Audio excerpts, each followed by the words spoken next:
Je suis conseillère pédagogique à l'Université du Québec à Trois-Rivières et membre du GRIP, le groupe d'intervention et d'innovation pédagogique du réseau de l'Université du Québec. Alors, c'est moi qui animerai ce webinaire qui portera sur l'évaluation des apprentissages dans le contexte dans le contexte, où les outils d'IA sont plus que jamais accessibles aux personnes étudiantes. Alors, avant toute chose, je vous informe que ce webinaire est enregistré, vous l'avez déjà deviné, afin que nous puissions le rendre disponible aux personnes qui n'auraient pu être présentes aujourd'hui. Alors, si vous ne souhaitez pas apparaître, simplement gardez votre caméra fermée. De toute façon, même si votre caméra est ouverte, si vous ne prenez pas la parole, là, on ne vous verra pas là, apparaître dans l'enregistrement. Alors, une professeure et une conseillère pédagogique et chargée de cours qui œuvrent au sein du réseau de l'Université du Québec partageront des expériences concrètes d'ajustement de leurs pratiques d'évaluation. Donc, ce qui a motivé ces changements, les choix effectués, les stratégies mises en place et les leçons tirées du terrain. Alors, veuillez noter que la professeure Julia Guérino, qui devait initialement participer à ce webinaire aujourd'hui, ne pourra malheureusement pas être avec nous. Nous avons toutefois le plaisir d'accueillir aujourd'hui Chantal Tremblay et Valérie Caillouette-Guillotot. Alors, je prends quelques minutes pour vous les présenter. Alors, Chantal Tremblay est professeure agrégée au département de didactique de l'Université du Québec à Montréal. Ses recherches portent principalement sur la littératie de l'intelligence artificielle et les usages de l'IA générative pour soutenir l'apprentissage en enseignement supérieur. Elle s'intéresse notamment à la conception de dispositifs d'accompagnement numérique fondés sur la théorie de l'étayage pour favoriser le développement de compétences professionnelles et d'autorégulation auprès d'étudiants et d'étudiantes universitaires. Ayant participé à toutes les phases du projet de conception du cadre de référence de la compétence numérique du Québec, elle poursuit actuellement des projets en lien avec l'actualisation, la mesure et le développement de cette compétence à tous les ordres scolaires. Alors, Valérie Caillouette-Guillotot est conseillère en pédagogie et technopédagogie au Centre de pédagogie universitaire de l'Université du Québec à Rimouski. Détentrice d'un doctorat en philosophie de l'Université Laval, elle enseigne également au programme de cycle supérieur en éthique. Elle s'intéresse aux transformations de l'enseignement liées aux technologies émergentes, notamment l'intelligence artificielle, et aux enjeux qu'elle pose pour les pratiques éducatives et la gouvernance des institutions. Ses travaux et publications abordent des questions sociales et éducatives sous un angle philosophique, avec une attention particulière portée à la justice, à l'équité et à la transformation des pratiques d'enseignement. Alors, Chantal et Valérie, merci beaucoup d'être avec nous aujourd'hui. Avant de vous céder la parole, je souhaite simplement, informer ceux et celles qui nous écoutent que pour poser des questions, je vous invite à utiliser le module Q et R tout au long de la présentation de nos deux panélistes qui pourront y répondre vers la fin du webinaire. Si toutefois vous préférez, poser votre question de vive voix, simplement cliquez sur l'icône de main et nous vous céderons la parole lors de la période de questions. Alors, d'abord Valérie, à vous la parole. Bon webinaire à tous. Bonjour, enchantée. Bonjour, donc moi je suis de l'UQAR, donc l'Université du Québec à Rimouski, mais je suis basée à Lévis. Comme vous le savez, l'Université du Québec à Rimouski, on couvre pas mal l'Est du Québec, donc c'est un très grand territoire. J'ai dans le fond un triple chapeau. Alors, c'est à ce triple titre que je vous parle aujourd'hui. Donc, je suis principalement conseillère en pédagogie, technopédagogie. Puis, je suis aussi chargée de cours en éthique et aussi, voilà, je m'intéresse beaucoup à la philosophie et à l'éthique. Dans un premier temps, je vais vous parler à tout de ce qu'on a fait au Centre de pédagogie universitaire à l'UQAR. Puis, un peu plus tard, là, je vous parlerai de mes pratiques en tant que chargée de cours. Donc, c'est sûr que, ben, comme vous le Toi savez, aussi, là, si on l'intelligence t'appelle, tu ne veux pas le artificielle, transporter. est-ce que tout va bien? Vu que de ce temps-là, tu J'entends. sais que tu n'auras pas de temps à l'extérieur, là, je peux le mettre sur mon classeur, puis Je vous je invite à fermer vos reprendrai. micros, bien sûr, quand vous n'avez pas la parole. Donc, Oui, Madame de Serres, on vous entend. merci. Merci. Donc, j'attendais. Alors, voilà, donc, ben, comme tout le monde, hein, évidemment, à l'UQAR et puis un peu partout dans les milieux d'enseignement, des vives inquiétudes sont apparues. Salut. Non, t'inquiète, Euh, il n'y a pas de souci, je suis au rugby. Merci. Donc, beaucoup d'inquiétudes sont apparues avec l'arrivée des intelligences artificielles génératives. Dans le fond, c'est une question qui m'interpellait déjà avant d'arriver à l'UQAR parce que peut-être certains parmi vous sont du milieu collégial, donc des cégeps. J'ai enseigné pendant 18 ans aussi dans les cégeps en philosophie. Alors, on était beaucoup dans la rédaction de travaux longs aussi. Donc, nécessairement, ça nous a beaucoup touchés. Au Centre de pédagogie universitaire, il y a eu un moment charnière, c'est en 2024 avec la parution du rapport du Conseil supérieur de l'éducation, de la Commission en éthique des sciences et technologies, qu'on a enfin trouvé, on va dire, notre pierre d'assise. Parce qu'il parlait, dans le fond, de l'alignement pédagogique comme critère pour déterminer s'il est pertinent ou non d'utiliser des outils d'intelligence artificielle générative dans l'enseignement. Nous, on a vraiment repris ça. Puis, dans le fond, tous nos travaux après se sont mis dans la même ligne. Alors, on a développé plusieurs outils en lien avec ça. Ça a eu comme intérêt qu'on n'a pas de politique uniforme claire au niveau de l'UQAR sur est-ce que c'est permis ou interdit d'utiliser l'IA. C'est vraiment, dans le fond, la décision repose sur le personnel enseignant de déterminer en s'appuyant sur les objectifs de son cours, dans le contexte de son cours, si ça peut être permis ou non. Ça a vraiment eu l'intérêt de respecter l'autonomie professionnelle des personnes qui enseignent. Donc, ça a été très apprécié. Mais d'un autre côté, évidemment, ça fait reposer le poids de la décision, dans le fond, sur nous tous, nous toutes. Il a fallu donc développer des outils pour aider à cette prise de décision-là. Donc, c'est comme ça, je vais vous partager déjà mon écran, mais c'est comme ça qu'on a élaboré un outil d'aide à la décision pour le personnel enseignant que vous voyez ici, qui a vraiment comme but d'aider à la prise de décision. Alors, j'y vais rapidement. Là, c'est vraiment 4 étapes très simples. Et la première, c'est de s'appuyer sur les objectifs de son cours et donc de se demander que doit mesurer l'évaluation et donc, ultimement, que doit être capable de faire la personne étudiante par elle-même, sans matériel ni assistance technologique. Qu'est-ce qu'on veut que cette personne puisse faire? Ensuite, dans l'étape 2, c'est le moment d'établir les modalités d'évaluation. On a décidé d'intégrer l'idée de l'intelligence artificielle au travers de toutes les autres préoccupations qu'on peut avoir quand on se demande qu'est-ce qu'on va permettre durant une évaluation. Donc, autant au niveau de la durée de l'évaluation, du lieu de l'évaluation, des supports, papier, numérique, si c'est individuel ou en équipe, de sa pondération, du matériel autorisé comme les livres, un aide-mémoire, la calculatrice, un ordinateur. Et donc, là-dedans, si on permet ou pas certains recours à des outils d'intelligence artificielle. Donc, on a décidé de remettre les choses dans leur contexte et de voir, dans le fond, le recours à l'IA comme un élément, dans le fond, parmi tant d'autres sur les questions qu'on a à se poser quand on pense à notre stratégie évaluative. Finalement, étape 3, quelles sont les bonnes pratiques? Une fois qu'on a pris cette décision-là, qu'on veut promouvoir, quelles règles on va instaurer dans notre classe?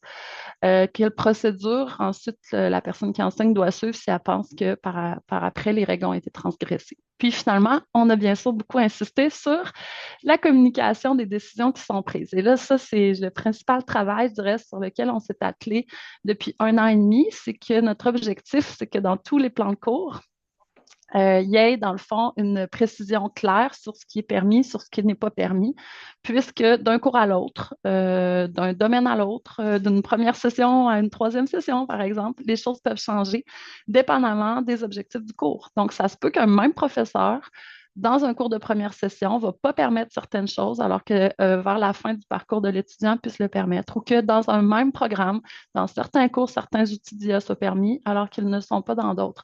Mais tout ça, c'est l'idée de reposer toujours sur les objectifs du cours en question, puis de le communiquer clairement aux étudiants. Je voulais vous présenter les résultats d'un sondage qu'on a effectué. Voilà, j'espère que tout va bien. Céline, tu me confirmes qu'on voit l'écran bleu? Non, on voit Non? encore ton Pardon. ton Alors, je recommence. visuel de tout à l'heure. Excusez-moi. Là, je crois que ça va être bon. Un écran c'est bleu? bon. Parfait, Oui. merci.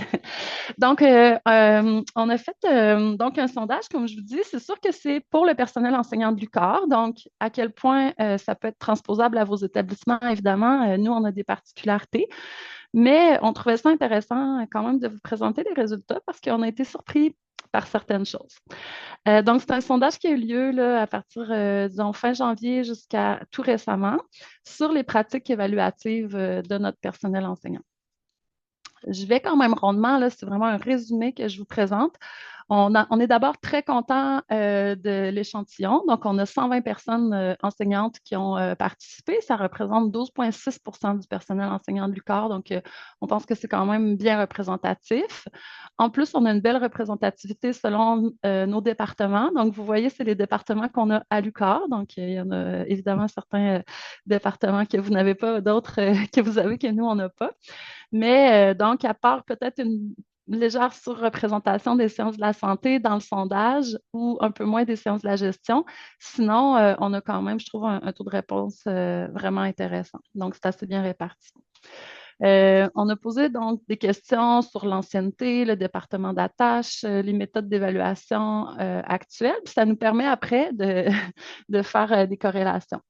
Dans les méthodes d'évaluation actuelles, on voulait savoir un peu ce qui se passait. Alors là, je ne pense pas que personne va être surpris, là, même si vous avez des grandes différences dans vos universités.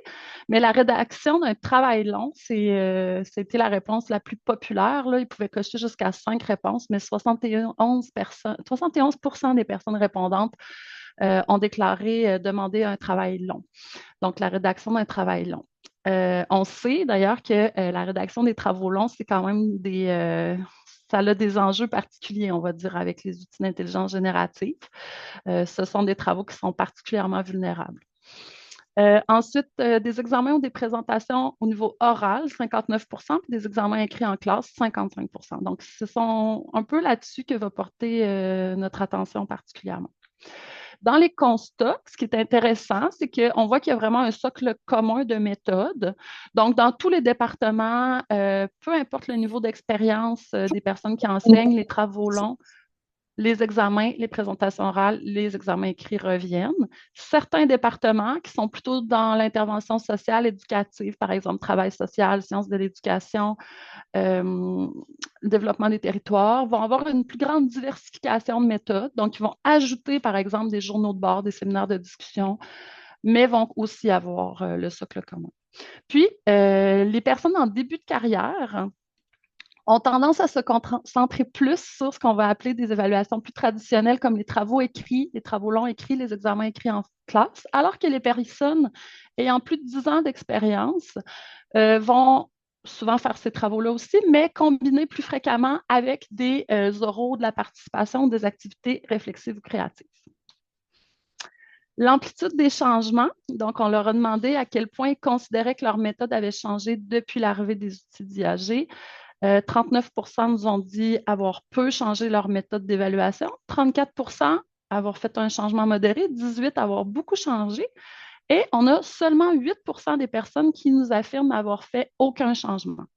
Donc, on se rend compte quand même de l'ampleur de la situation. Donc, on peut dire qu'il se passe réellement quelque chose au niveau de la révision des stratégies évaluatives. Ce chiffre-là, cette faible proportion de 8 nous a quand même étonnés. On pensait qu'il y avait plus de personnes, on va dire, qui se fermaient les yeux, mais nous avions des préjugés.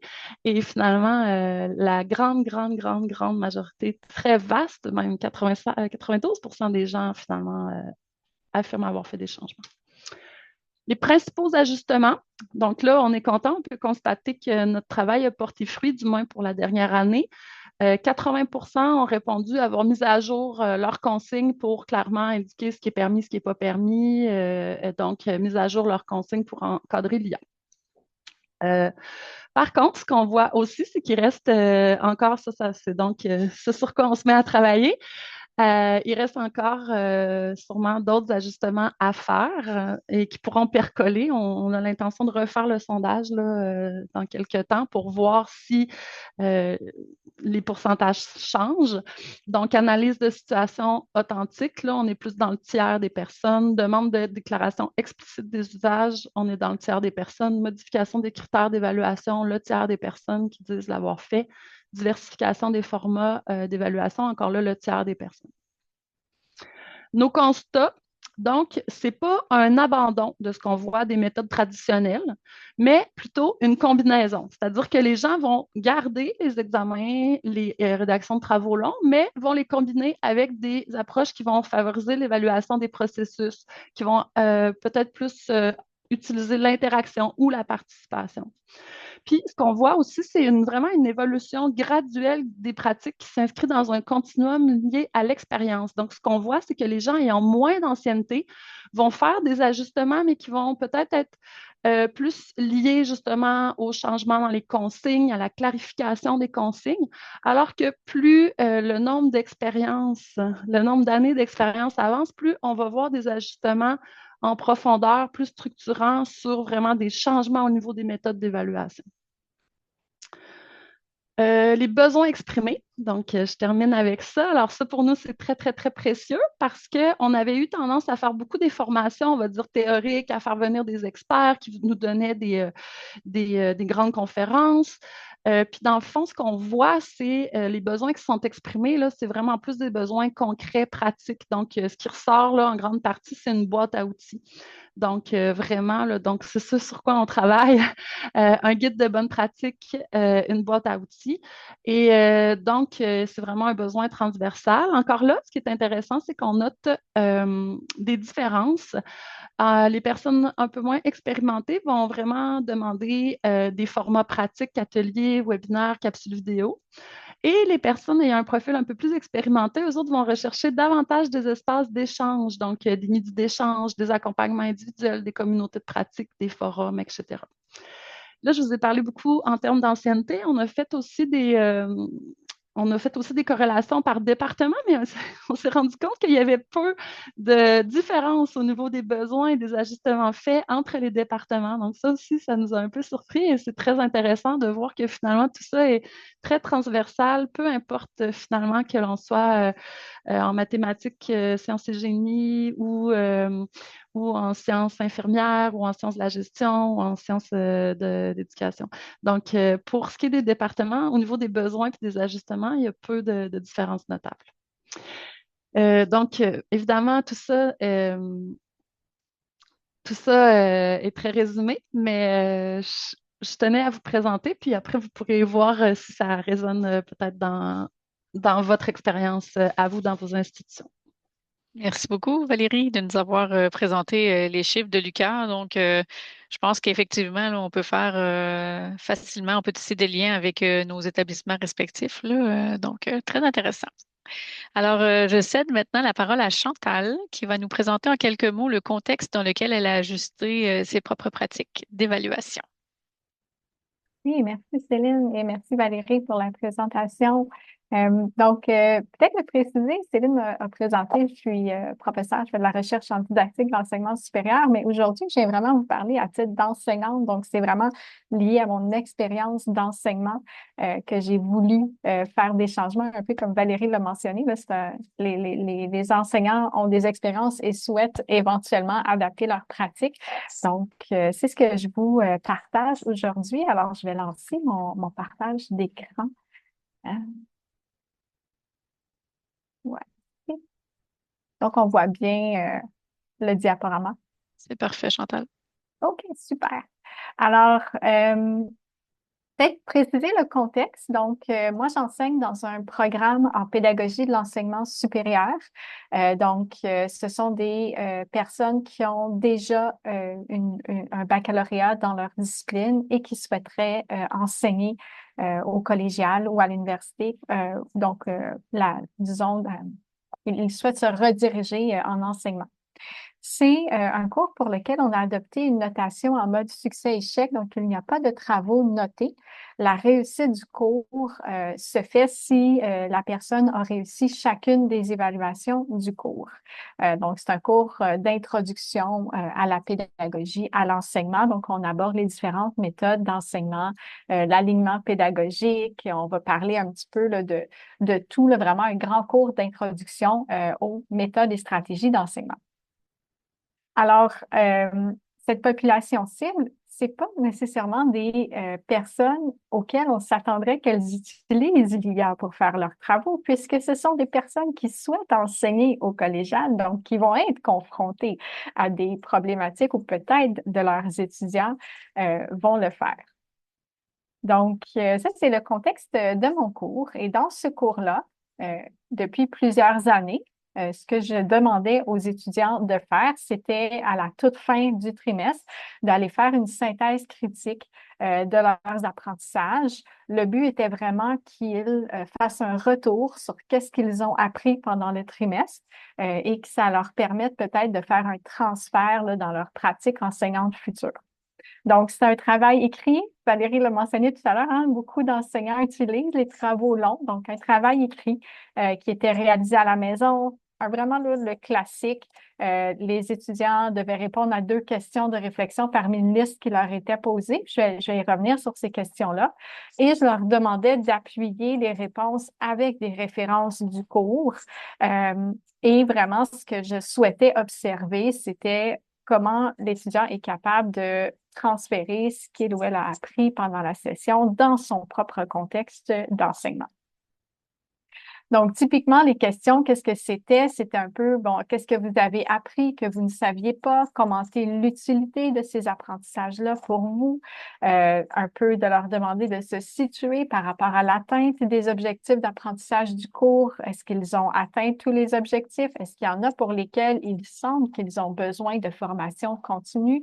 Donc, ça avait des questions un petit peu plus sur un bilan de leurs apprentissages. Et ils devaient choisir une deuxième question à répondre qui allait cibler en fait des choix plus personnels. Donc, est-ce qu'ils ont apprécié la collaboration? Donc, je leur demandais de se positionner à l'égard de la collaboration dans la pratique enseignante, dans leur futur contexte d'enseignement.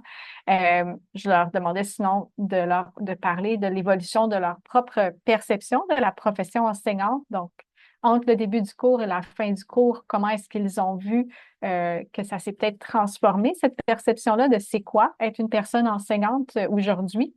J'avais aussi une question qui était par rapport aux méthodes d'enseignement, donc plus sur les contenus du cours, d'aller parler de peut-être une méthode d'enseignement qui est plus complexe pour eux à mettre en place dans leur pratique et d'essayer peut-être de réfléchir à des pistes, comment ça pourrait être fait à l'avenir. Puis, dernière question qui était sur des prestations de micro-enseignement, donc de faire un retour réflexif sur un micro-enseignement qu'ils ont dû faire là, dans le cadre du cours. Donc, vraiment, l'accent avait été mis là, sur leur apprentissage, leur perception, leur point de vue personnel. Et mon intention, c'était vraiment, je me disais qu'avec des questions assez, disons, assez propres à leur situation, ça serait plus difficile d'utiliser une IA générative ou qu'ils refassent peut-être le travail, qu'ils reprennent peut-être le travail là, d'une autre personne qui a fait le cours avant eux. J'étais peut-être un peu naïve. Alors, dans les 2 dernières années, j'ai eu 2 cas de plagiat. Un cas qui était soupçonné, donc des personnes qui ont vraiment utilisé l'intelligence artificielle générative pour faire la rédaction du travail. C'est assez évident de voir que les personnes sont allées chercher des sources qui n'avaient jamais été abordées dans le cours, qui sont allées chercher des contenus qu'on n'avait jamais discutés. Donc, j'ai été un peu surprise. Donc, c'est sûr que ça m'a amené un petit peu à réfléchir. Donc, pour moi, il y avait un problème d'équité entre les étudiants. Il y a ceux qui se font prendre, ceux qui se font pas prendre, ceux qui l'utilisent, ceux qui l'utilisent pas. Donc, je trouvais qu'il y avait peut-être un manque d'équité à ce niveau-là. Puis, ben, c'est sûr qu'on avait un problème de mesure. Donc, l'évaluation, moi, je voulais voir comment ils sont capables de faire le transfert des apprentissages, mais finalement, je le vois pas tellement puisque si c'est une intelligence artificielle qui a fait le travail derrière, c'est un peu dommage. Alors, j'ai réfléchi à tout ça et je me suis dit que faudrait changer les choses. Je voulais pas que ça se reproduise, puisque quand je vous dis 2 cas de plagiat plus un cas soupçonné, c'est qu'en fait, à chaque trimestre, j'avais des situations particulières. Donc, je me disais que mon évaluation, elle fonctionnait peut-être plus aujourd'hui avec l'accessibilité là, des intelligences artificielles génératives. Donc, j'ai choisi d'aller vers une nouvelle évaluation qui est toujours dans la même intention. L'objectif est toujours de faire une synthèse critique des apprentissages, mais cette fois-ci, j'ai remplacé le travail écrit par un enregistrement vidéo. Donc, l'étudiant va s'enregistrer dans un Zoom, va présenter une affiche, donc un support visuel, et va aller répondre encore là à 2 questions de réflexion. Et ce que j'ai enlevé dans ma consigne, puisque ce que je cherchais vraiment, c'était voir comment les étudiants peuvent transférer les apprentissages dans leur propre contexte. Je me suis dit que c'était peut-être pas important qu'ils me citent des références ou des sources du cours. Ce qui était vraiment plus important, c'est qu'ils me parlent de ce qu'ils ont vécu dans le cours, comment ça va influencer leur pratique future. Donc, je me dis, OK, l'IA est peut-être pas encore assez au point pour savoir qu'est-ce qui s'est fait durant le cours, durant les moments où on est ensemble. En tout cas, j'espère que non. Donc, on a peut-être une petite chance que ça fonctionne. Alors, dans cette nouvelle évaluation, j'ai adapté les questions pour justement qu'on ait vraiment ciblé qu'est-ce qui se passe dans le cours, puis comment ça les influence. Donc, je leur ai demandé, au lieu de faire une synthèse de leurs apprentissages plus classiques, de me parler plus d'un moment fort qu'ils ont vécu ou d'un moment plus faible, puis d'aller un peu voir comment est-ce qu'ils pourraient tirer profit de cette expérience-là pour leur propre expérience d'enseignement futur. Donc, je mise vraiment plus sur qu'est-ce qui s'est passé là, pendant le cours. Puis il y a d'autres questions là, qui ont été reformulées, vraiment qui ont été plus axées sur le transfert des apprentissages. Donc, en enlevant cette consigne des références du cours, ça a permis peut-être là, d'aller bonifier un petit peu le volet transfert des apprentissages. Donc, c'est ce que j'ai mis en place. Donc, je l'ai mis en place à l'automne dernier et j'ai choisi de le reconduire là, pour cette année. Donc, ça permet là, de changer un peu le format. Alors, je vais m'arrêter ici. Merci, Chantal. Donc, j'aurai quelques petites questions à te poser tout à l'heure sur les retombées, bien sûr, de ton activité. Donc, pour l'instant, je vais céder la parole à Valérie, qui va elle aussi nous présenter en quelques mots le contexte dans lequel elle a ajusté ses pratiques d'évaluation. Oui, alors maintenant, je mets mon chapeau de chargée de cours, donc je change un peu. Alors, comme je vous le disais, j'ai enseigné longtemps la philosophie dans les cégeps et vous savez que dans le fond, la principale méthode d'évaluation depuis des siècles, c'est la rédaction de la dissertation en philo. Dans le fond, j'enseigne maintenant dans un programme au cycle supérieur en éthique, dans le fond, à l'UQAR. Puis j'enseigne un cours qui s'appelle Théorie éthique contemporaine, donc qui se prête très, très bien à la rédaction de travaux longs, d'essais. En fait, généralement, on avait l'habitude de faire rédiger des travaux de recherche d'environ une dizaine de pages et tout ça. Bien sûr, ce sont des travaux qui sont extrêmement vulnérables, en fait, à la tricherie par IA. Moi, dans mes cours, j'ai choisi, dans le fond, de restreindre l'utilisation des outils, la permission d'utiliser des outils d'IA générative à vraiment quelques fonctions essentielles, comme la révision linguistique, la traduction de texte. Mais pour tout ce qui est la structuration, la synthèse, les résumés de textes à lire, la rédaction plus large, là, c'est interdit. Donc, je me suis quand même posé beaucoup de questions. Comment faire, faire la rédaction d'un travail long? Comment demander la rédaction d'un travail long de 10 pages sur des théories éthiques contemporaines qui peuvent très, très facilement, en fait, être faits par maintenant des outils d'IA générative, là, sans problème, puis en plus avec d'excellents résultats, là, je dois le dire. Là, beaucoup de choses sont disponibles sur Internet et puis les outils s'améliorent. Au début, c'était pas très concluant, mais maintenant, ça peut être très bon. Donc, en fait, je me suis inspirée du travail de d'autres collègues, de d'autres choses que j'ai vues, puis j'ai pensé essayer surtout de remettre un peu du sens à cette évaluation-là. C'est sûr que moi, j'ai la chance que les gens à qui j'enseigne sont adultes, font ça en général pour le plaisir, ont déjà une pratique professionnelle dans d'autres domaines. Donc, ils sont volontaires d'être là par rapport à, je pense, à mes anciens étudiants en philo 1 au cégep, là, qui étaient plutôt otages. Non, mais il y avait le sentiment de l'être, du moins. Là, j'ai plutôt des gens volontaires. Puis je me disais, mais c'est quoi le sens, quelque part, de faire un travail long comme celui-là à la fin d'une session? Puis qu'est-ce qui en reste aussi après pour ces gens-là plus tard? C'est un peu ça que je me questionnais. Donc, en fait, j'ai décidé de leur faire un exercice auquel je me suis moi-même soumis à quelques reprises. C'est la rédaction d'un article. Bon, ça pourrait être dans n'importe quel domaine, hein. Vous savez, vous avez des revues scientifiques dans tous vos domaines. Puis ça pourrait être à n'importe quel niveau, là. C'est sûr que là, je parle des cycles supérieurs où la rédaction d'un article scientifique va un peu de soi. Mais même dans les cégeps, je pense à ça. Ça pourrait être la rédaction d'un article Wikipédia, ça pourrait être la rédaction dans une revue étudiante, ça pourrait être, moi je pense à des concours, par exemple en philo, il y a le concours philosophie.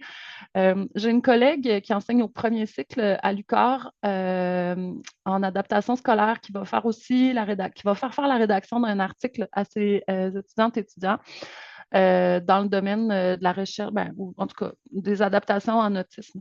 Donc, je pense que ça peut vraiment être modulé, là, dépendamment du cycle d'études et tout ça. Mais je vais vous présenter ce que moi j'ai fait. Donc, il existe, peut-être vous connaissez, dans le journal Le Devoir, il existe une rubrique qui s'appelle Le Devoir de philo.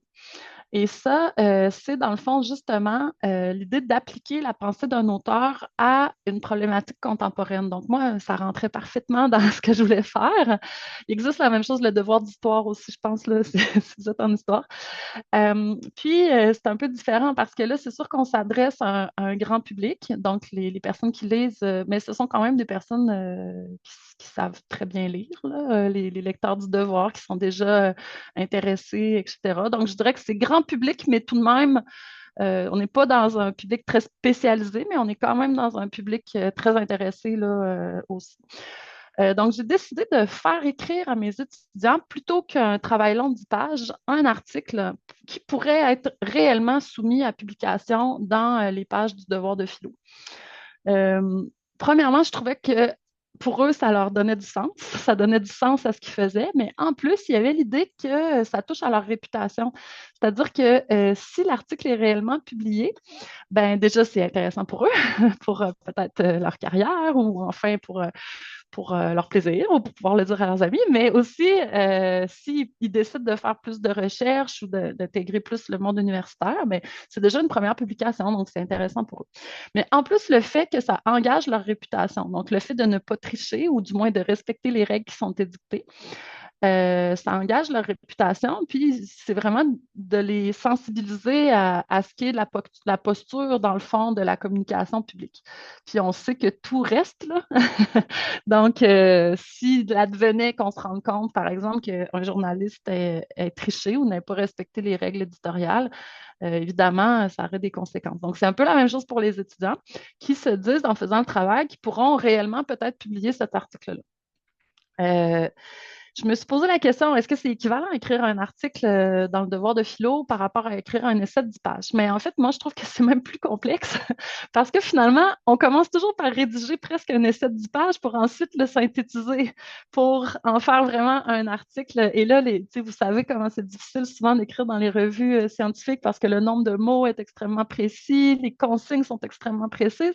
Et donc, ça demande presque une stratégie chirurgicale, je dirais, pour enlever vraiment tout ce qui est superflu, puis ne garder que l'essentiel. Alors, finalement, mes étudiants, pour les avoir vus aller, sont passés presque par les mêmes étapes que la rédaction d'un essai de 10 pages, mais ont dû par la suite faire un travail de concision pour aller à l'essentiel qui était l'objectif ici, qui était d'appliquer une théorie qu'ils ont choisie, qu'ils ont vue, à un problème contemporain et de présenter ça de façon claire et succincte, dans le fond, à un grand public.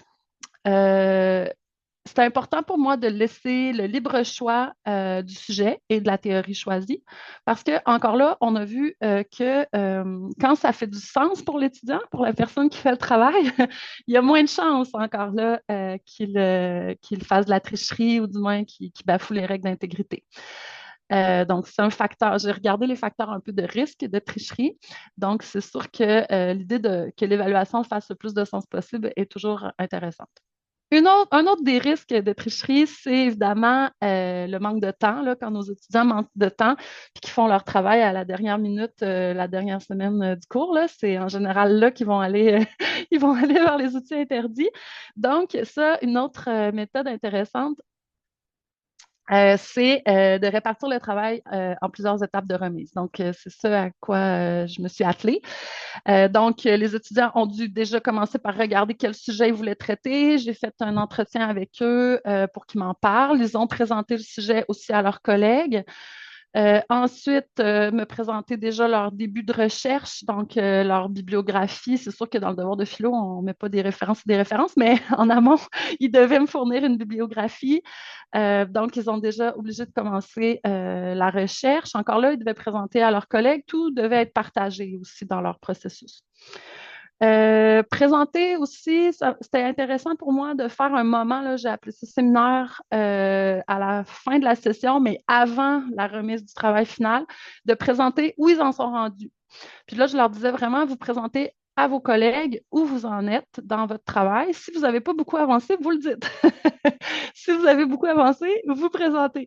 Mais je n'évalue pas où vous en êtes rendu, j'évalue vraiment votre transparence à nous dire clairement les choses, à nous dire aussi les défis que vous rencontrez. Si vous êtes bloqué quelque part, pourquoi? Puis des fois, la collaboration. Fait que là, aussi avec ce que j'ai vu qui est intéressant, c'est que les collègues pouvaient dire ah oui, mais as-tu pensé à telle chose? Tu pourrais rajouter telle chose? Puis des fois, ça les relançait. Donc ça, je trouvais ça intéressant.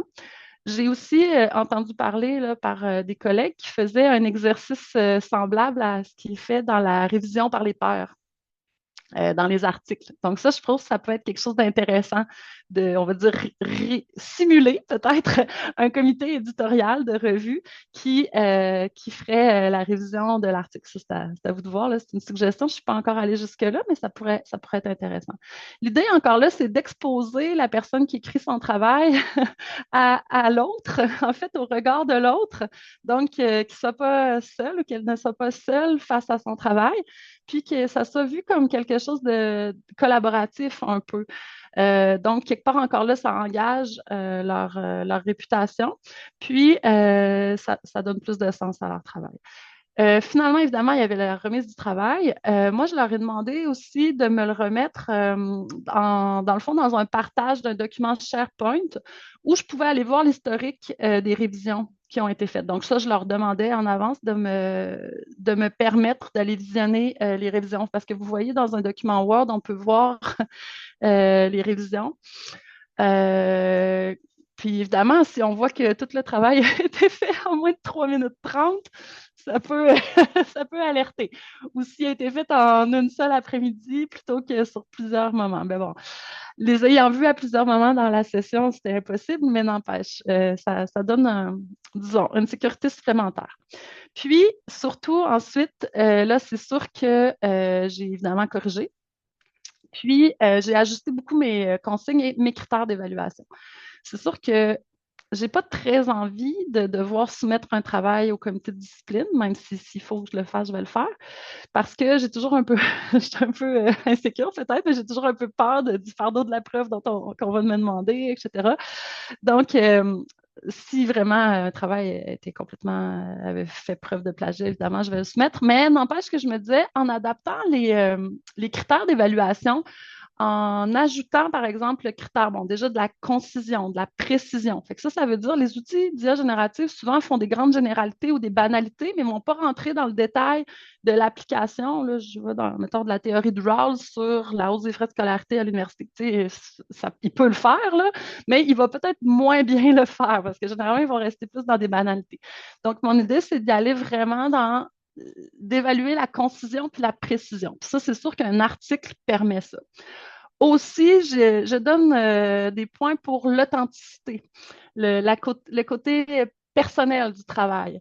Puis je vais souvent demander durant la session aux étudiants de me dire pourquoi ce travail-là, il t'intéresse? Pourquoi tu as choisi ce sujet-là? Qu'est-ce qui vient te passionner dans ce travail-là? Donc, c'est sûr que l'authenticité d'un travail, encore là, on le sent assez vite quand un travail n'est pas authentique, n'est pas personnel. Donc, c'est là que je peux aller enlever des points. Même si je ne suis pas 100%, disons, certaine que la personne a triché, ben, je peux quand même faire, ça va être un moins bon travail, en fait, que l'autre personne. Donc, ça me permet disons, un travail qui va avoir été généré par l'IA à ce moment-là va avoir moins de points, mais parce qu'il est réellement moins bon qu'un autre travail. Puis, c'est ça, développer le lien de confiance, là, pour moi, c'est par plein de manières durant la session, autant vraiment un petit questionnaire en début de session, avant même le premier cours pour apprendre à les connaître, leur demander d'où ils viennent, c'est quoi leur profil, quelles difficultés ils ont rencontrées peut-être dans les cours précédents, quels défis ils font face, c'est quoi leur force, etc. Donc, déjà, ça permet d'établir un lien. Après ça, j'aime ça revenir avec eux pour leur dire, ah, tu m'as répondu telle chose, est-ce qu'on peut faire telle affaire? Donc, déjà, d'établir un lien de confiance, je me rends compte que ça joue beaucoup par la suite. Ils ont comme l'impression, je ne sais pas comment dire, mais de trahir une espèce de contrat là, quand ils trichent. Puis, c'est ça. De faire des rencontres. Je sais que ça prend du temps, mais des fois, ça sauve du temps par la suite. Donc, je me dis que ça peut être un investissement. Et les rétroactions vraiment personnalisées, en reprenant des fois, c'est sûr, des fois, j'écrivais, ah, vous avez dit telle chose en classe, j'avais trouvé ça intéressant, vous reprenez cette idée-ci. Là, ils se sentent là, valorisés puis écoutés. Ils sont comme, oh, on m'a entendu.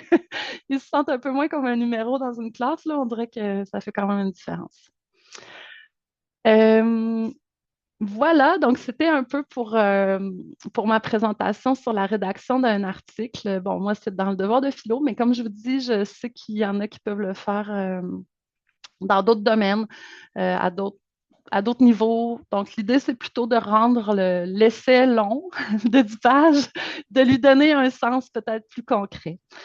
C'est sûr que dans les cégeps, là, je ne sais pas si on a des gens des cégeps ici, en tout cas, je repense à mon département, on a des plans cadres qui nous obligent à faire des dissertations. Là, ça serait un autre cheminement, mais on pourrait sûrement réfléchir à comment rendre plus authentique, on va dire, le travail de dissertation.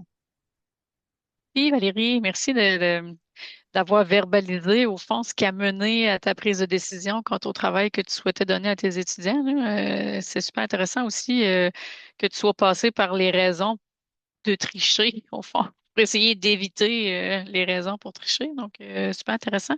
Je vais utiliser mon privilège d'animatrice pour te demander si c'est un grand groupe. Donc, il y a des gens qui soulevaient la pertinence là, du SharePoint partagé et tout ça. Donc, je suis Oui, tout à moi fait j'ai d'accord. Mais vraiment la chance, là, c'est du luxe, je me sens privilégiée, puis je m'excuse d'avance s'il y en a qui vont trouver ça dur. J'avais 8 Ah, étudiantes, donc là je m'excuse. OK. Ouais, ça va, ça va. Ça veut pas dire que ça se Mais fait pas avec plus que 8, là, mais j'imagine, oui, c'est ça. Mais, tu sais, parce que quand j'enseignais au cégep, j'en avais 140, là, donc j'ai déjà vécu l'inverse.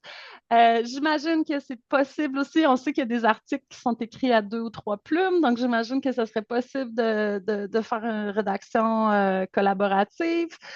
J'imagine qu'il y a moyen d'adapter à des plus grands groupes, là, nécessairement. Moi, c'est sûr que c'était très avantageux pour moi de faire cette transformation-là au moment où j'avais peu d'étudiants. Maintenant, je serais quand même prête à le faire avec 20 ou 30 étudiants, maintenant que j'ai déjà comme débroussaillé la voie, là, puis que j'ai déjà mes consignes qui sont faites, puis que je sais comment faire, etc. J'aurais des moyens là, d'adapter, de faire ça plus court. Mais c'est sûr que si vous savez que vous avez une session plus tranquille à un certain moment, c'est peut-être le bon moment pour faire la transformation. parfait, excellent. Ouais. Merci.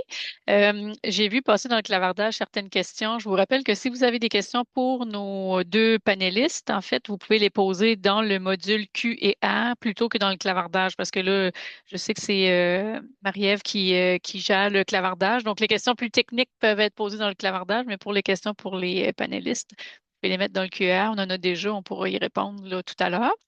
Avant vraiment d'aller vers les questions, en fait, Chantal et Valérie, je serais curieuse de savoir maintenant quels ont été les résultats des changements que vous avez apportés à vos pratiques d'évaluation. Alors, je pense que c'est Chantal qui va commencer. Oui, ben, premièrement, j'ai pas eu de cas de plagiat à l'automne dernier.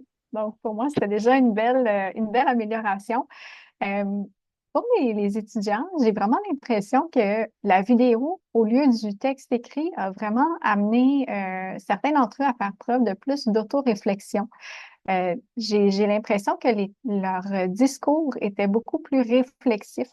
On ressentait beaucoup plus leur intention de faire un transfert dans leur pratique enseignante, comparativement au texte écrit où parfois j'avais plus l'impression que c'était un texte descriptif ou explicatif de certains contextes, mais de certains concepts, mais que les étudiants avaient de la difficulté à se positionner ou à argumenter quelque chose ou à prendre position sur un sujet. Donc, pour ça, j'ai vraiment trouvé que le changement de l'évaluation, de la modalité d'évaluation a peut-être amené à être plus proche de l'intention de l'évaluation qui était de soutenir le transfert. Merci. Valérie?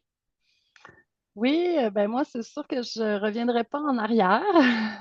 Comme dirait mon directeur, M. Daniel Lavillois, que vous connaissez peut-être, c'est la théorie du tie wrap. Je ne sais pas si c'est habile de dire ça, mais c'est un peu comme il y a un petit clic, puis on ne peut pas revenir en arrière. Pour vrai, la principale raison, c'est que c'est beaucoup plus intéressant à corriger. Là, je m'excuse, c'est un peu égoïste. Mais pour vrai, c'est vraiment plus agréable de corriger un article très concis, très clair, très précis, qu'un essai de 10 pages qui parfois va être très verbeux, va tourner en rond, puis on ne sait pas où ça s'en va. Disons que souvent, on voit plus vite les difficultés aussi. C'est un peu révélateur, là, peut-être quand il y a des difficultés, on le voit plus rapidement là, dans un article. Mais surtout aussi, comme je disais, j'ai tissé des liens beaucoup plus avec les étudiants, puis ça faisait sens pour eux. J'ai eu quand même des très bons commentaires aussi. Là, j'ai vu à la fin, là, les gens étaient contents. Donc, pour moi, c'est en tout et partout des changements qui ont été vraiment positifs. C'est ça, je ne reviendrai pas en arrière. Excellent. Merci. Euh, à partir de votre expérience, quelles pourraient être les conditions facilitantes pour revoir nos pratiques évaluatives? Donc, quels sont les éléments essentiels à considérer pour que ces nouvelles pratiques évaluatives soient préférables aux anciennes, à votre avis? Valérie? Oui, oui, excusez-moi. Ben moi, j'irais quand même avec l'idée des petits pas parce que je sais c'est quoi la réalité d'enseigner. Je sais comment les sessions peuvent être parfois difficiles, puis nos vies personnelles, c'est ça, hein, ils restent toujours aussi présentes à côté. Donc, même si des fois, c'est ça, on voit des grandes choses et tout, n'empêche qu'à la rigueur, si c'est seulement de diviser la remise d'un travail en plusieurs étapes durant la session plutôt qu'une seule remise à la fin, c'est déjà comme quelque chose d'incroyable si on fait ça une session, puis que la session après, on ajoute un petit quelque chose de plus, etc. Parce que je pense qu'il ne faut pas non plus trop se charger. Là. Donc, pour moi, une condition facilitante, ça serait ça, peut-être de ne pas trop s'en mettre sur les épaules trop vite, d'y aller par petits pas. Puis, vraiment, pour moi, là, les midis d'échange ou les échanges entre collègues, des lieux pour parler des défis qu'on rencontre. Là. Des fois, c'est dans notre propre département, mais des fois, c'est avec des gens qui enseignent d'autres matières. Mais dans le fond, on se rend compte qu'on vit les mêmes, les mêmes difficultés. Ça, pour moi, là, c'est vraiment très précieux. Là. Je trouvais avant que je me sentais seule dans mon enseignement, puis maintenant, je cultive les lieux d'échange, les moments d'échange là, avec soin parce que pour vrai, ça fait du bien. OK, excellent. C'est intéressant quand tu parles des petits pas. Tantôt, tu disais, au fond, je garde un moment où j'échange avec les étudiants sur Mhm. leur travail qui avance, Mhm. là. Donc, on peut penser que même si on ne changeait pas la nature du travail en tant que tel, ça, c'est une étape qu'on pourrait ajouter Oui, tout à fait. dans le parcours là, pour s'assurer que les étudiants progressent justement au fur et à mesure puis que le travail Mhm. n'est pas fait, pas généré en 3 minutes. Merci. Chantal, les conditions facilitantes de ton côté? Oui, ben moi, je serais peut-être revenue un petit peu sur euh, Valérie, tu as présenté les différentes étapes, un peu comme un petit guide en début du webinaire. Puis, intuitivement, moi, ce que j'avais fait quand j'ai voulu adapter mon évaluation, c'est vraiment, je me suis posé la question, qu'est-ce que les étudiants, je veux qu'ils soient capables de faire par eux-mêmes? C'est quoi l'objectif? C'est quoi l'intention derrière cette évaluation-là? Puis, je pense que c'est peut-être quelque chose, un élément à considérer qui est important, c'est on conserve l'objectif, on s'assure que l'objectif est le même, mais il faut peut-être avoir de la créativité puis de la flexibilité sur le moyen. Donc, moi, je suis allée vers une nouvelle modalité, mais j'ai pas changé mon objectif. Je suis toujours dans cette perspective de synthèse des apprentissages, de transfert des apprentissages.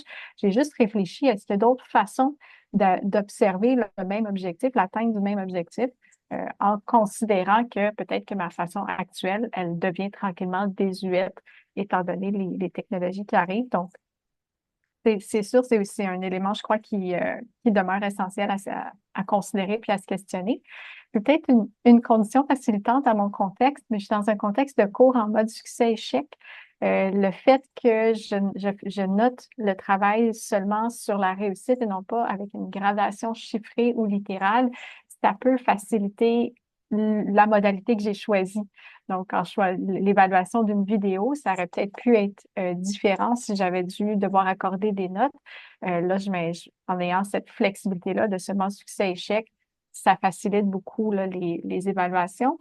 Donc, je pense que ça aussi, c'est un autre élément qu'on doit considérer. De quelle façon est-ce qu'on va noter, qu'on va corriger, qu'on va donner de la rétroaction aux étudiants. Donc, si on change de la modalité, il faut aussi réfléchir à toute la stratégie après, puis s'assurer que c'est fonctionnel, que c'est cohérent là, avec nos intentions pédagogiques. C'est intéressant que tu dises ça, que tu parles du mode succès-échec. Effectivement, ça peut être une condition facilitante. Par contre, si je peux me permettre, là, on a enregistré un balado il n'y a pas tellement longtemps avec une chargée de cours chez nous à l'UQTR qui nous disait qu'elle avait changé un de ses travaux. C'était pas à cause de l'intelligence artificielle, là, c'était pour d'autres raisons, mais le travail qu'il y avait à faire, c'était maintenant un balado que les étudiants devaient produire. Puis on lui a posé la question pour la correction, au fond, de ce travail-là, du balado qui était produit. Est-ce que c'était beaucoup plus complexe que le travail écrit? Puis elle nous assurait que non, puis c'était pas dans un mode de succès-échec non plus. Donc, ça veut dire que ça peut quand même être réaliste là, quand on est dans un mode de notation haute, là. Effectivement, il peut y avoir de bonnes stratégies. On peut transcrire le discours, on peut prendre des annotations. Donc, il y a effectivement des stratégies. Je crois que dans mon contexte, ça a peut-être juste été un élément facilitateur de me lancer sans peut-être trop me questionner. Excellent. Lamia, je vois que tu as levé ta main, mais on va attendre à la fin des présentations pour la période de questions, si tu veux bien. Donc, j'irai avec une autre question là, pour vous, Chantal et Valérie. Est-ce que vous avez rencontré des défis? Et si oui, qu'est-ce que vous avez fait pour les surmonter? C'est Pas de moi qui se défi? lance. Question suivante? Non, non. Je me C'est toi, lance en Chantal, si premier. tu veux. Oui.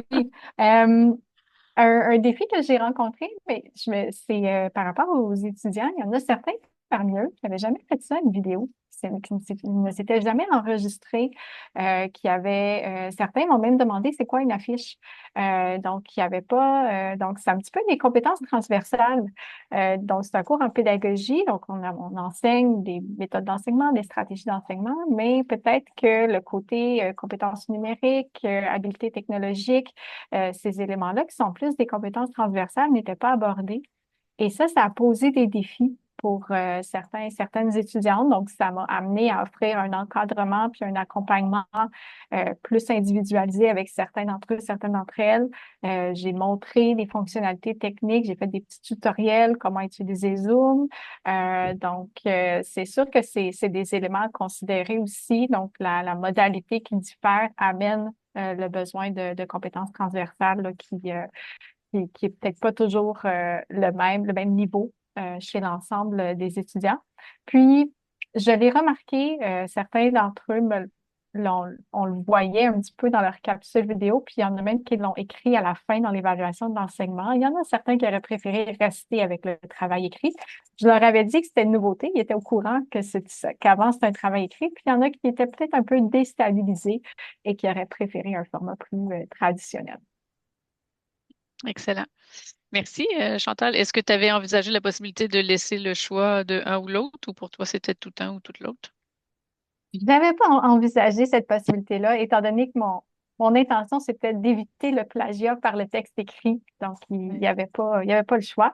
En même temps, je me dis, ces personnes-là vont vouloir enseigner au collégial à l'université. Tôt ou tard, il va falloir qu'ils développent leurs habiletés technologiques. Tôt ou tard, il va falloir qu'ils fassent des supports visuels. Donc, c'est pas non plus incohérent par rapport à ce qu'ils souhaitent faire. excellent. Merci, Chantal. Valérie? Oui, donc moi, ben, parmi les facteurs de risque identifiés, il y en a un autre qui arrive, c'est, disons, les faiblesses au niveau de certaines compétences, soit en recherche, en organisation du travail ou en rédaction. Puis effectivement, là, j'ai eu une étudiante qui avait vraiment beaucoup de difficultés durant la session, puis que elle utilisait des outils d'IA alors que ce n'était pas permis. Comme j'avais dit, je permettais la révision linguistique, mais vraiment très limitée, la traduction. Mais elle, ben, par exemple, d'autres moments, là, je demandais des. Dans le fond, je leur faisais faire, je leur lisais, je leur demandais de lire des textes, hein, comme dans un bon cours de philo. Puis ils devaient me fournir un petit résumé à chaque semaine, là, très court. Mais elle, je voyais vraiment qu'elle utilisait l'IA pour faire les résumés. Là, c'était assez clair. Des fois, elle sortait des concepts qu'on n'avait pas vus du tout, qui n'étaient pas dans les textes, ou etc.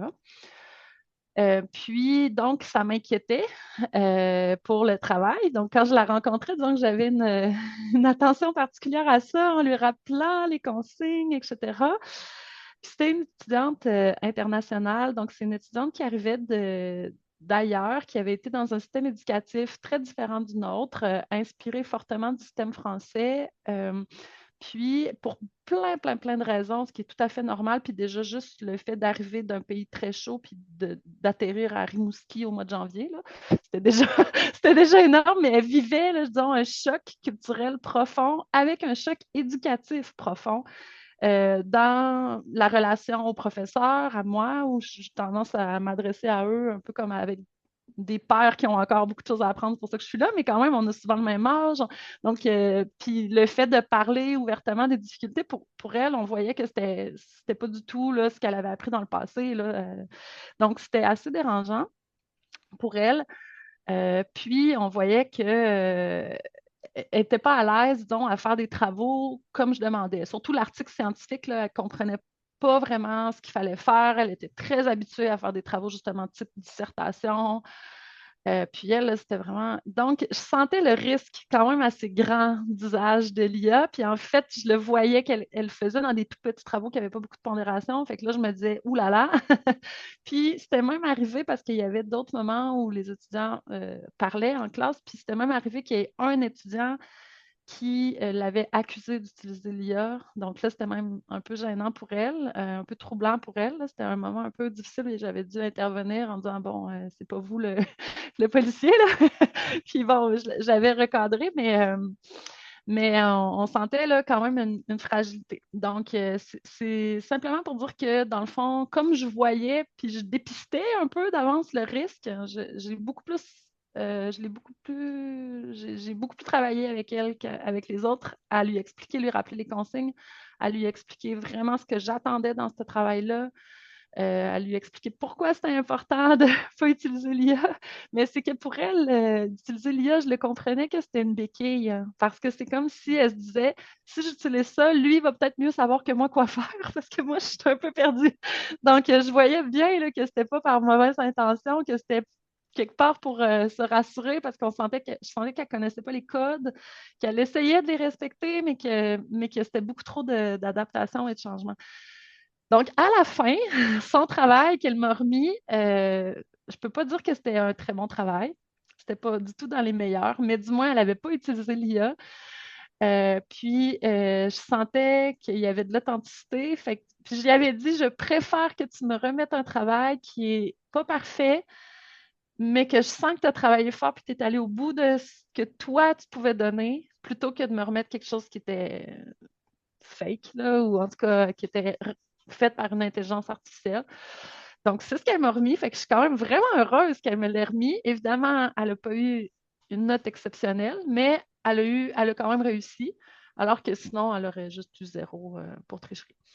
Donc, puis je pense sincèrement, puis c'est ce que j'espère lui avoir fait comprendre, c'est que tout ce travail d'adaptation-là qu'elle a eu dans sa première session où elle est arrivée au Québec, euh, ben, ça sert pour les sessions suivantes. C'est-à-dire qu'elle a appris, là, je pense, quelque chose. Donc Ouais. oui, peut-être que c'est pas la meilleure note qu'elle a eue là, mais peut-être qu'elle va avoir des meilleures notes les sessions suivantes. Fait que c'était un peu, c'est ça. Mais disons que ça m'a demandé quand même beaucoup de suivi, de travail et de moments de doute et de remise en question.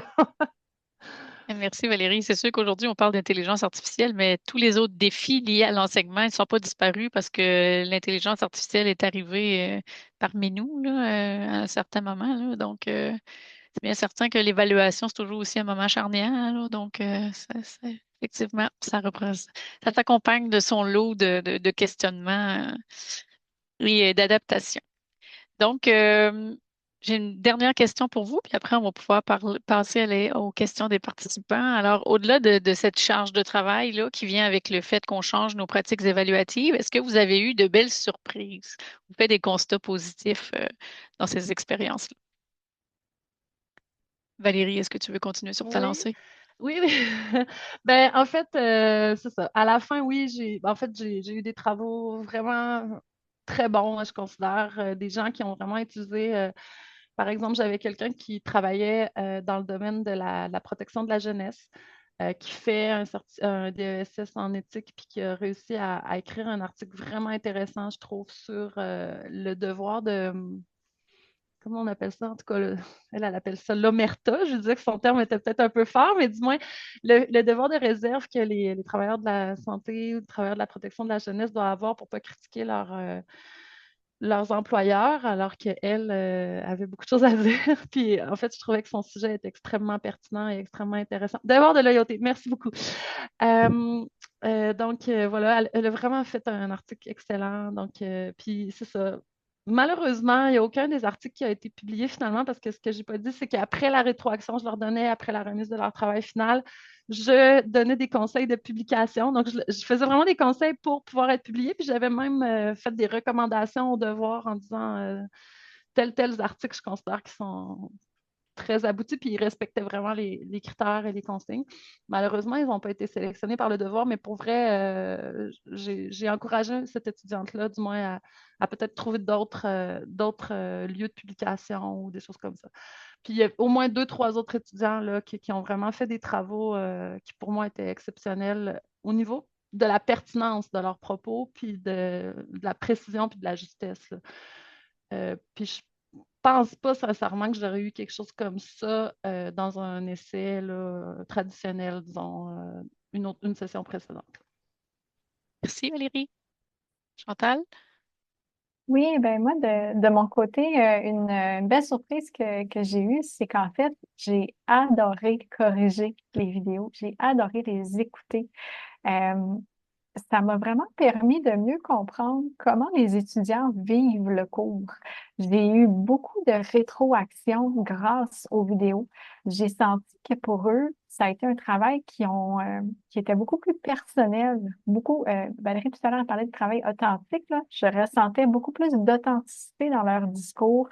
Ils ont été capables de s'ouvrir, de discuter.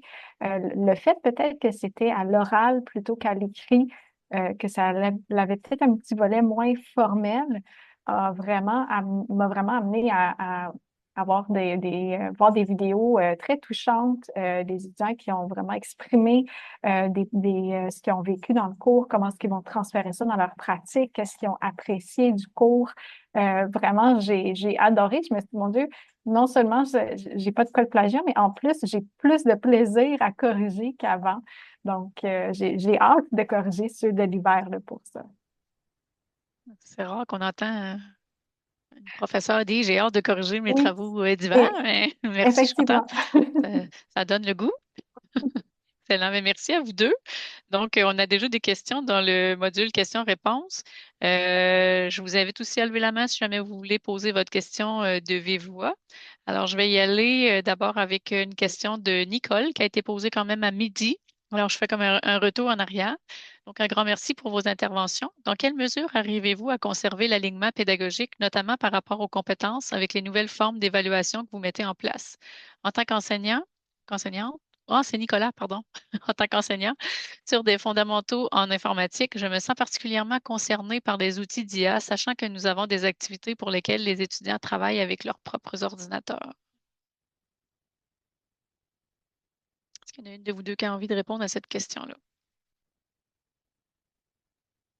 Sur la question de l'alignement pédagogique, j'en ai parlé un petit peu peut-être après que la question elle a été posée, mais je Oui. pense que de mon côté, c'était vraiment justement de questionner. On a un objectif, quels sont, donc d'être ferme sur l'objectif. On ne veut pas modifier l'évaluation pour que ça nous amène à évaluer autre chose, puisque là, on est en train de transformer le cours si on fait ça et si c'était pas l'intention, mais vraiment plus de regarder est-ce qu'on a de la flexibilité ou de la créativité dans les méthodes pour l'évaluation, tout en conservant notre point central.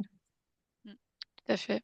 C'est sûr on est en transition aussi. Il y a peut-être certains domaines où là, les objectifs généraux des cours vont être discutés aussi en programme ou en département ou avec nos collègues pour essayer de voir mais qu'est-ce qui est vraiment important puis qu'est-ce qu'on doit vraiment leur montrer là, à Oui. l'époque dans laquelle nous vivons. Là, Mhm. effectivement, c'est sûr, quand on est en informatique, j'imagine que des fois, ça peut être un peu plus difficile de voir, mais là, ils sont capables de tout faire ça avec l'intelligence artificielle. Fait que finalement, qu'est-ce qu'on va leur apprendre? Mais bref. La, la question que Valérie avait soulevée je crois que c'était dans le guide que tu as présenté, là, mais c'était qu'est-ce que la personne doit pouvoir faire par elle-même? Je trouve que ça, c'est vraiment une question qu'on doit se poser, étant donné cette réflexion avec l'intelligence artificielle générative. On sait que c'est là, on sait que ça va être là dans les milieux professionnels.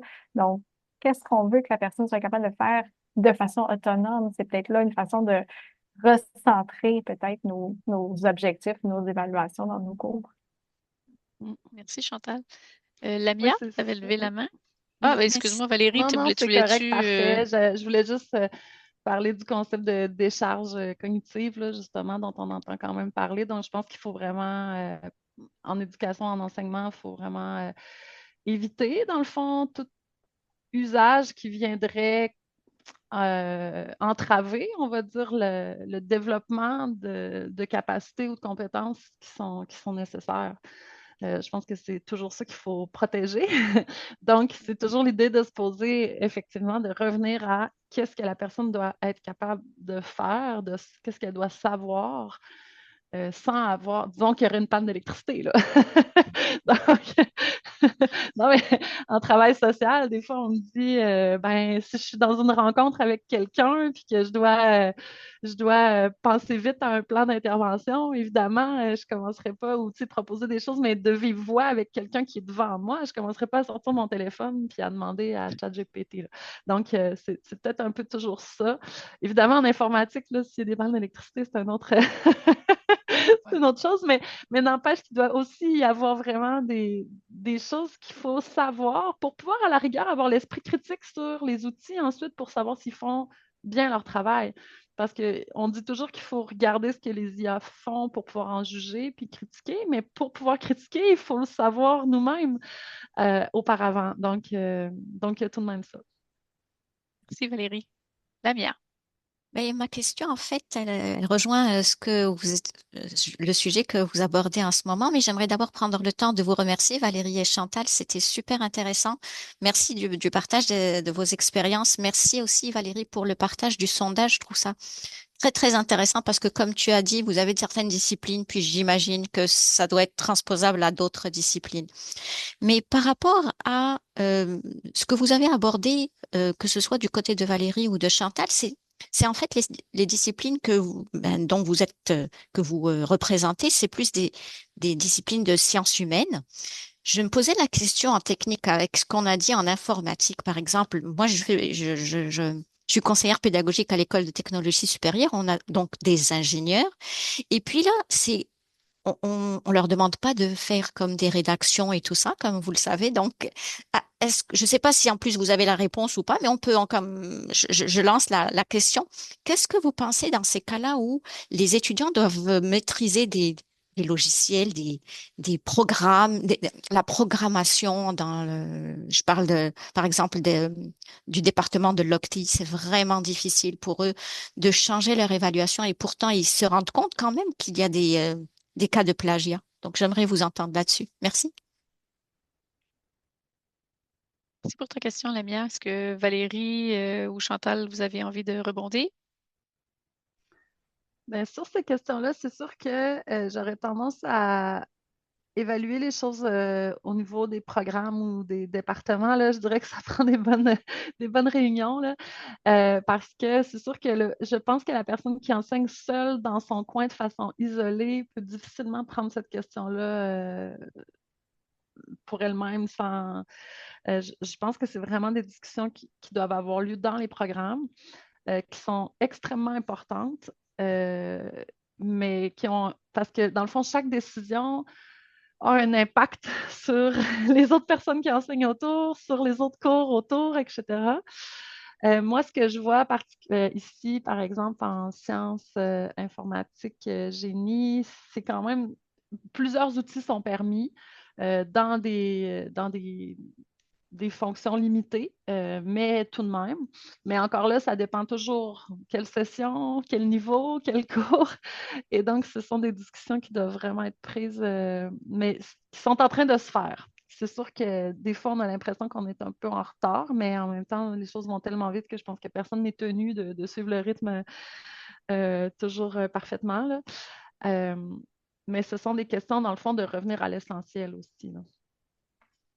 J'ai euh, j'ai un professeur en génie qui me disait que lui, les étudiants utilisaient l'intelligence artificielle pour faire une tâche, là, je me souviens plus laquelle, puis qu'au fond, les étudiants devaient critiquer le résultat que leur avait donné l'intelligence artificielle. Donc, il fallait qu'ils apprennent à développer leur jugement critique par rapport à ce que l'intelligence artificielle leur fournit. Mais c'est comme Valérie dit, ça dépend des contextes aussi, ça dépend des personnes, ça dépend des thématiques, des compétences aussi qu'on veut aller valider. C'est une excellente question.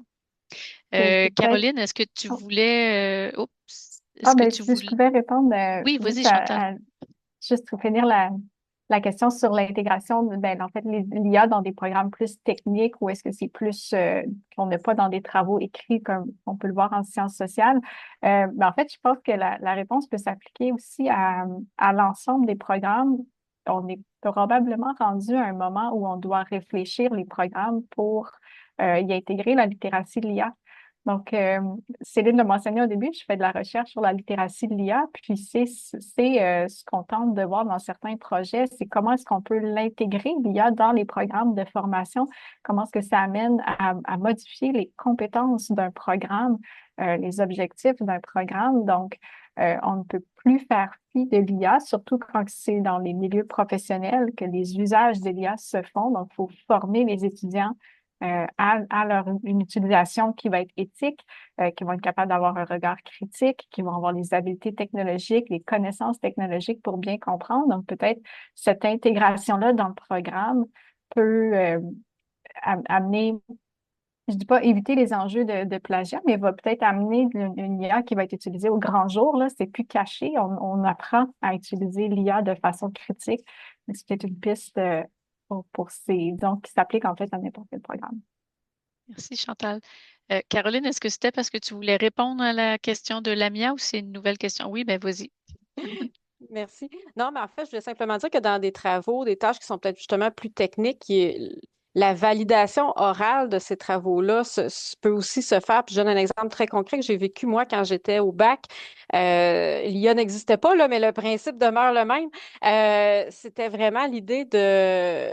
On avait une tâche à réaliser sur un signal sonore, puis on avait quelques minutes pour en prendre connaissance à l'avance. Le prof entrait puis nous posait des questions. Où se situe telle chose dans le signal sonore? Pourquoi? Fait qu'on devait justifier par des indices dans le signal sonore. Donc, on devait vraiment justifier notre démarche, pourquoi on faisait ça. Ça prenait 5 minutes, puis c'était fait, mais au moins, il validait vraiment qu'on avait compris qu'on n'était pas juste capable de faire, mais d'expliquer pourquoi on faisait. Fait que ça peut se faire aussi là, dans des domaines plus techniques. Intéressant. Merci, Caroline. Alors, on avait une question de Renaud aussi dans le QR. Bonjour. Pour limiter les facteurs de triche liés au manque de temps et à la réputation, j'ai décidé de faire les travaux longs en équipe. À votre avis, est-ce une pratique efficace? Valérie ou Chantal? Je n'ai pas d'exemple, je n'ai pas testé cette méthode. Par contre, moi, j'ai peut-être quelque chose qui ressemble à ça dans une autre évaluation que je fais, qui se déroulaient en équipe. Pour éviter certains cas de plagiat, je fais des moments de cette évaluation-là dans mon cours. Donc, une partie de l'évaluation se fait dans le cours. Donc, ça me permet d'observer les étudiants, de discuter avec eux, puis de voir qu'en fait, tout le monde contribue. Ils sont pas, ils ne font pas faire le travail par un autre ou par nous. Merci, Chantal. Oui, Valérie? oui, ça me semble intéressant comme piste aussi, surtout quand on a des grands groupes. J'ai vu par contre une collègue me rapporter que dans un travail d'équipe qu'elle fait, des étudiants étaient préoccupés par le fait qu'il y a un des étudiants du groupe qui trichait, en fait, qui utilisait des outils d'IA, et eux avaient peur, dans le fond, d'être sanctionnés. Donc, c'est sûr que quand il y a des travaux d'équipe, il faut de- vraiment prévoir des mécanismes de médiation, de discussion. Donc, c'est sûr que ça demande quand même aussi beaucoup d'attention et de travail, je trouve. Des fois, le travail qu'on pense sauver en temps de correction, on le gagne en temps d'intervention, de médiation mais ça peut aussi être. Puis si c'est pertinent en plus dans le domaine dans lequel on enseigne, parce que c'est un domaine qui est plutôt de nature travail d'équipe, là. Je pense, par exemple, en sciences infirmières, l'équipe est quand même très importante, ou bon, dans d'autres domaines aussi. C'est d'autant plus justifié. Tout à fait. Merci, Valérie et Chantal. Une petite question rapide de Éric Poirier. Ma question s'adresse à Chantal Tremblay. Alors, j'aimerais savoir quelle durée tu demandes, Chantal, à tes étudiants pour l'enregistrement vidéo? C'est une bonne question. Je leur ai demandé de faire la vidéo en 6 à 8 minutes et je dirais que il y a plusieurs étudiants qui ont eu de la difficulté à synthétiser leur discours. Là, j'ai pas pénalisé, mais à l'automne dernier, j'ai eu des vidéos qui étaient certaines à 10 12 minutes, puis même 2, 3 qui ont fait 15. OK, Mais un 6 à 8 excellent. était très suffisant. Parfait. Merci, Chantal. Nathalie avait levé la main. Nathalie, est-ce que vous voulez nous poser votre question? Oui, bonjour, est-ce que vous m'entendez bien? Oui, très bien. Très bien. Oui, bonjour, Nathalie Mulero, Institut Agro-Dijon. Je ne suis pas du tout à Dijon puisque je travaille de chez moi à Toulouse. Et je travaille pour la partie enseignement à distance de l'Institut Agro. Ça fait des années que je travaille avec un public d'enseignement à distance et de plus en plus, alors je suis enseignante en espagnol.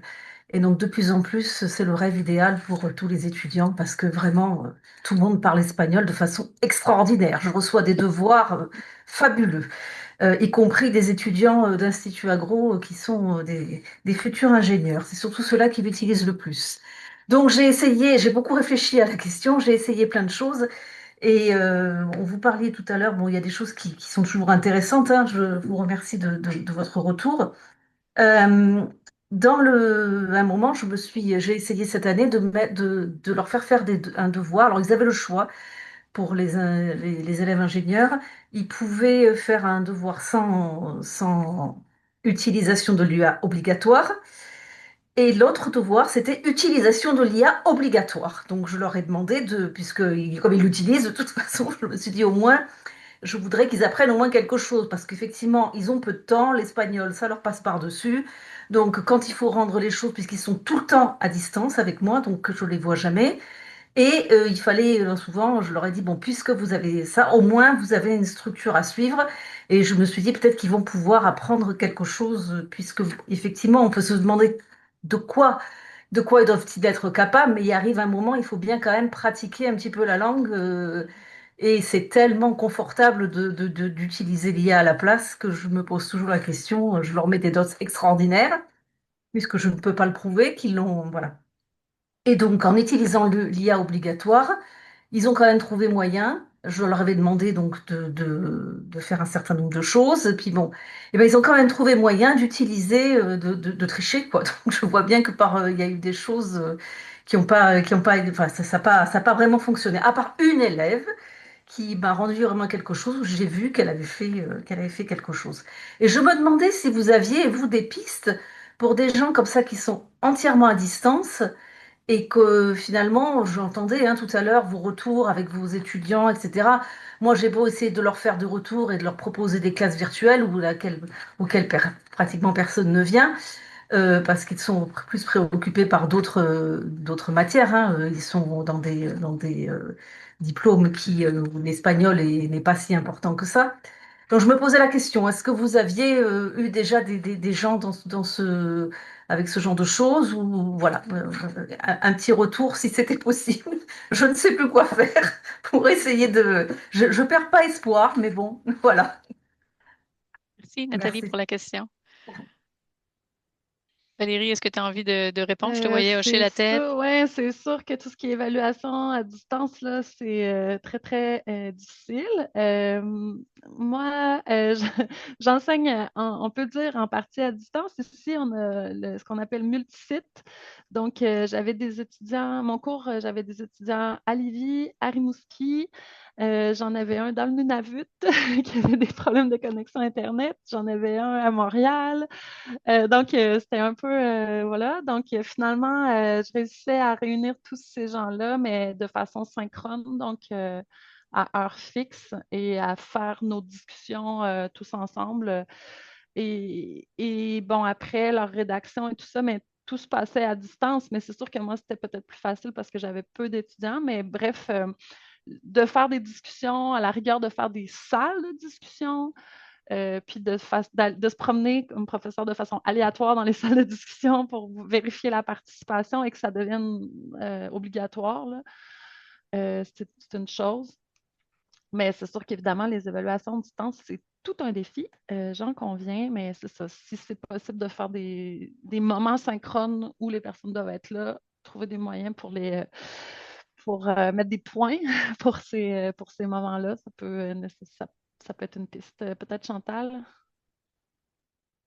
Oui, j'aurais pas, je pense, j'aurais eu la même piste que toi, Valérie. De mon côté, ça aurait été la même idée de peut-être plus une participation en synchrone. Moi aussi, j'enseigne à distance. Puis, une façon pour moi de m'assurer que les étudiants progressent dans le cours, puis ils travaillent, ils fournissent les efforts, c'est vraiment de faire des rencontres synchrones qui sont en fait obligatoires, là, qui sont vraiment des cours qu'on se voit à chaque semaine pour essayer de je trouve que de les voir à chaque semaine, ça leur met un petit peu de pression aussi pour progresser dans le cours. Donc, mais je n'aurais pas plus de pistes. C'est vraiment un grand défi dans ce type de cours-là.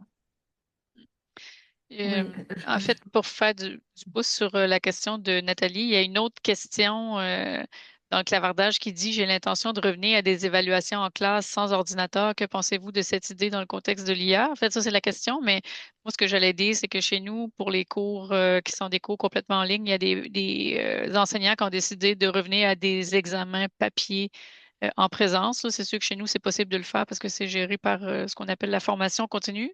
Mais c'est ça la solution qu'ils ont décidé de prendre en attendant, là, mais en sachant que c'est un peu un.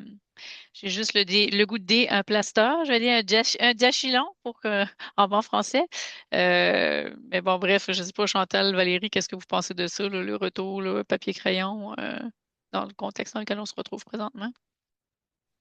Encore là, ça dépend vraiment des objectifs du cours. Si on veut mesurer la mémorisation de choses très particulières, là, j'imagine en sciences infirmières, là, il faut connaître de la biologie. Là, je veux dire, il n'y a pas à s'en sortir. Il faut savoir situer les différentes parties du cœur humain. Je veux dire, à un moment donné, il faut. Là. Donc, si c'est des choses comme celle-là, pour la mémorisation ou la compréhension, c'est sûr que ça peut être justifié.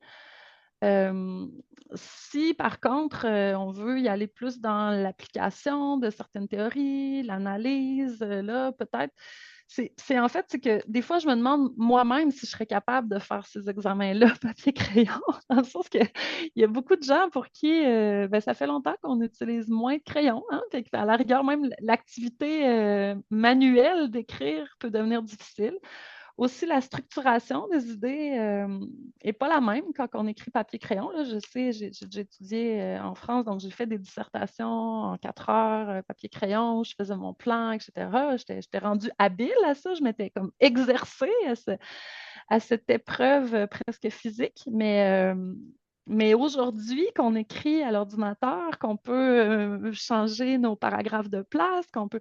Puis beaucoup d'étudiants, même au secondaire, se font donner des ordinateurs ou des iPads dès l'école secondaire. Donc, des fois, ça fait très longtemps qu'ils n'ont pas pris un papier et un crayon. Donc, je pense que dans certains contextes où vraiment il faut là, s'assurer de la mémorisation puis de la compréhension de concepts très précis, ça peut être nécessaire. Des fois, il y a la possibilité d'avoir des laboratoires informatiques avec des technologies surveillance. Là, chez nous, on a Insight, par exemple. Des fois, on peut dire, bon, vous pouvez faire votre examen avec votre ordinateur, mais je vais marcher dans la classe et regarder un peu ce que vous faites. Bon, je sais que des fois, il y a des technologies qui existent où on peut surveiller un peu à distance, mais je pense qu'il y a tellement de, de problèmes reliés à ça, puis de choses de toute façon qui ne fonctionnent pas, puis on ne pourra pas empêcher l'étudiant d'avoir son autre ordinateur à côté ou son téléphone, là, ou son grand frère au pire.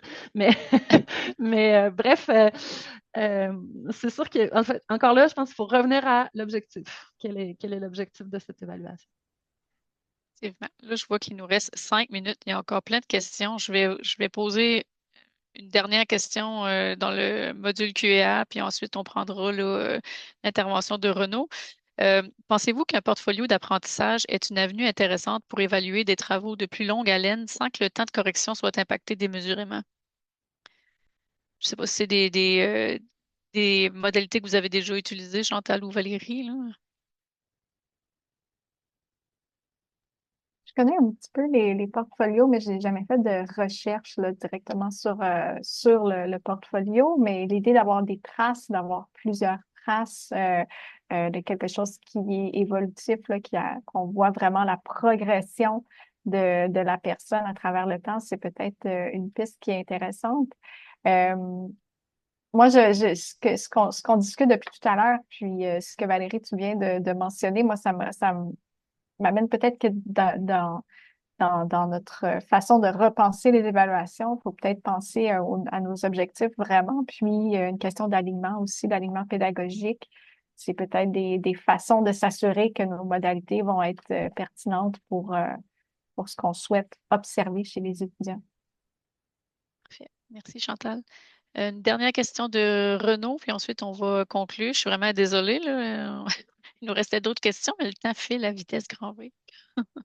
Moi, c'était juste pour rebondir sur les examens à la main. Donc, si quelqu'un a une autre question, hein, je peux laisser ma place là, facilement. C'est gentil. Nathalie, est-ce que vous aviez une autre question ou c'était pour Non, conclure? juste vous dire que à la Direct, donc pour l'Institut Agro, la direction à distance, on réfléchit, on a un groupe de travail sur justement les évaluations. Donc nous avons vu aussi un site qui est un site belge, je crois, qui s'appelle Technopédia, où il y a pourrais vous faire parvenir le lien si vous voulez, où il y a une réflexion sur pour comment reprendre toutes les évaluations et réfléchir avec selon un cadre qu'ils ont proposé et on a trouvé ça intéressant. Donc voilà, c'était juste pour partager ça avec vous parce que bon, je pense que plus on est nombreux à réfléchir et plus on va peut-être essayer de trouver. Et effectivement, je ne peux pas faire de choses de synchrone obligatoires. Les étudiants sont en alternance, d'autres travaillent. Donc bon, voilà, c'est vraiment des gens qui sont particuliers où j'ai des publics en phobie scolaire et si je les oblige, voilà, ça va être encore pire. Voilà, juste vous remercier, puis je laisse la parole. Merci. Ben, merci et merci à vous aussi pour ce partage de ressources. Je pense que ce qu'on peut retenir, c'est que c'est intéressant d'en discuter justement à plusieurs. Aussi, ben, on ne peut pas vraiment faire fi de notre contexte, hein, ni de nos objectifs, ni de l'alignement constructif ou de la cohérence pédagogique, là, peu importe là, comment on veut l'appeler, là. Donc, c'est des éléments vraiment qu'on doit tout le temps garder en tête là, quand on parle d'intelligence artificielle et d'évaluation. Donc, en fait, je voulais vous remercier, Chantal et Valérie, d'avoir accepté de nous partager vos pratiques et vos réflexions. Je pense qu'on aurait pu encore continuer pendant quelques temps. On pourra reproduire cette expérience, c'est sûr, pour avoir un autre moment de discussion. Donc, merci à vous aussi, participants et participantes, donc pour votre contribution. Désolée encore une fois de n'avoir pas pu répondre à toutes les questions, mais j'espère quand même que ça a, en tout cas, soulevé des idées à tout le moins là, pour la suite. Donc, n'oubliez pas de remplir le questionnaire d'appréciation dont le lien vous a été partagé dans le clavardage par Marie-Ève.